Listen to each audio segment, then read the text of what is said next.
മേക്കപ്പൊക്കെ ഇട്ട് സുന്ദരിയായി എന്താ പരിപാടി എന്നല്ലേ. എൻ്റെ കൂടെ വായോ, ഞാനൊരു സൂത്രം കാണിച്ചു തരാം. ഒരു ചെറിയ കഷ്ണം ബീട്രൂട്ട് മിക്സിയിലിട്ട് കുറച്ച് വെള്ളവും ചേർത്ത് നന്നായി അരച്ചെടുക്കുക. നമ്മളിന്ന് ഉണ്ടാക്കുന്നത് നാച്ചുറലായ ഒരു ഹോം മെയ്ഡ് ലിപ്സ്റ്റിക്കാണ്. ഒരു ദോഷവശവുമില്ലാത്ത നമ്മൾ വീട്ടിൽ തന്നെ ഉണ്ടാക്കാൻ പറ്റുന്ന നല്ലൊരു ലിപ് ബാം അല്ലെങ്കിൽ ലിപ്സ്റ്റിക്ക്. നന്നായി അരച്ചെടുത്ത ബീട്രൂട്ട് അതൊന്ന് നന്നായി അരിച്ചെടുക്കുക. എന്നിട്ട് അടുപ്പത്ത് വെച്ച് ചെറു തീയിൽ തിളപ്പിച്ച് കുറുക്കിയെടുക്കുക.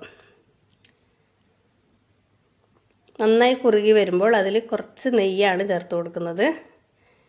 വല്ലാണ്ട് കത്തിച്ചങ്ങ് കരിച്ച് കളയരുത്. ഈ പാകത്തിലൊന്ന് വാങ്ങണേ.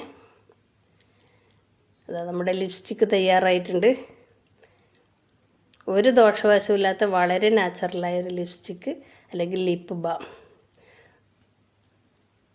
ചുണ്ടിൻ്റെ നിറം വർദ്ധിപ്പിക്കുവാനും വളരെ സോഫ്റ്റ് ആകാനും നമ്മളിത് സ്ഥിരമായി പുരട്ടുന്നത് വളരെ നല്ലതാണ്.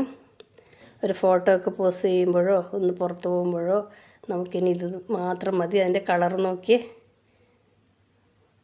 നല്ല കളറല്ലേ. ഇത്രയും കളർ വേണമെങ്കിൽ വളരെ കുറച്ച് പുരട്ടിയാൽ മതി. ചുണ്ടിന് കറുപ്പ് നിറമുണ്ടെങ്കിൽ അതൊക്കെ പോയി കിട്ടും കേട്ടോ. ഇതൊരു പാത്രത്തിലാക്കി ഫ്രിഡ്ജിൽ വെച്ച്